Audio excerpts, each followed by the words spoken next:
ఇండియాలో గోడల మీద కనిపించే కొన్ని యాడ్స్ ప్రాణాలు తీస్తాయి. వాటి వెనకున్న ప్రమాదకరమైన నిజాలేంటో ఇప్పుడు చూద్దాం.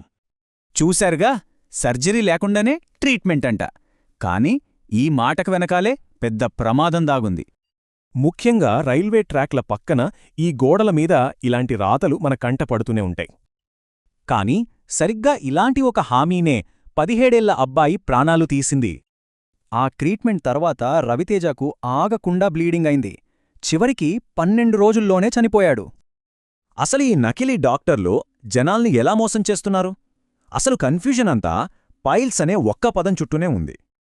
చూడండి, మలద్వారం దగ్గర నొప్పి, వాపు, బ్లీడింగ్ ఏదొచ్చినా చాలామంది దాన్ని పైల్స్ అనే అనుకుంటారు. అందులో మొదటిది హెమరాయిడ్స్, అంటే ఉబ్బిన రక్తనాళాలు. వీటినే సాధారణంగా పైల్స్ అంటారు. ఇక రెండోది ఆనల్ ఫిషర్. ఇది మలద్వారం చుట్టూ చర్మంలో వచ్చే ఒక చీలిక. భరించలేని నొప్పి ఉంటుంది. ఇక మూడోది యానల్ ఫిస్టులా. ఇది ఒక అసాధారణ ట్యూబ్ లాంటిది. దీనివల్ల చీము, తీవ్రమైన నొప్పి వస్తుంది. మన దేశంలో దాదాపు 11% మంది జనాభా ఈ సమస్యలతో బాధపడుతున్నారు. ఇది చాలా పెద్ద నంబర్. సరే, మరి సరైన ట్రీట్మెంట్కి ఈ ప్రాణాలు తీసి మోసానికి తేడా ఏంటి? క్వాలిఫైడ్ డాక్టర్ అయితే ముందు పూర్తిగా పరీక్షిస్తారు.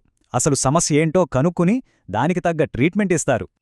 నిజానికి 75% కేసుల్లో ఆపరేషన్ అవసరమే లేదు. కేవలం మందులతోనే తగ్గిపోతుంది. అదే నకిలీ డాక్టర్ల దగ్గర అంతా అపరిశుభ్రం. ఎలాంటి క్వాలిఫికేషన్ లేకుండా డేంజరస్ పద్ధతులు వాడతారు. సరైన మెడికల్ నాలెడ్జ్ లేకుండా ఇలా పైల్స్ను కాల్చేస్తే తీవ్రమైన బ్లీడింగ్ అయ్యి ప్రాణాలే పోతాయని డాక్టర్లు హెచ్చరిస్తున్నారు. ఈ నకిలీ ట్రీట్మెంట్ల వల్ల బ్లీడింగ్, ఇన్ఫెక్షన్లు, శాశ్వత వైకల్యం, చివరికి మరణం కూడా సంభవించవచ్చు.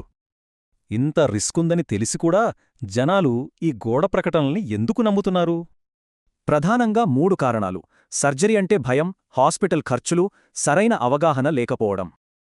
అందుకే ఇలాంటి పరిస్థితిలో ఏం చేయాలో తెలుసుకోవడం చాలా ముఖ్యం. రవితేజకు జరిగిందే మరేవరికీ జరగకూడదు. అందుకే ఈ విషయాలు గుర్తుంచుకోవడం ముఖ్యం. ఆ గోడల మీద ఆ ప్రకటనలు ఇంకా అలాగే ఉన్నాయి. ఎక్కడో మరో కుటుంబం బ్లీడింగ్ ఆగాలని ఎదురుచూస్తూ ఉండొచ్చు.